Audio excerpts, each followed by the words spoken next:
You can use WhatsApp on your iPad without keeping your phone with you, but there is one important thing you need to do first. To get started, first open App Store on your iPad device. Now click on the search box at the top and search for WhatsApp.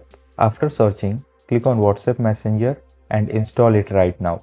Make sure you are installing WhatsApp Messenger app. Once you install this, just click on Open button. Now click on Agree and Continue and then click on Login option.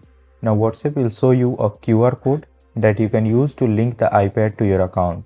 And to link this within your WhatsApp app on your iPhone, just click on your profile icon at bottom right corner of the screen, then click on Link the device. Now click on Link a device option. Now point your phone camera to the QR code, and once the QR code is scanned, your WhatsApp account will be linked to your iPad and you can access all the chat settings and everything. You can receive messages, you can make call within the WhatsApp on your iPad without keeping your phone nearby. So that's it. If you have any other problem, do let us know in the comments. Thanks for watching.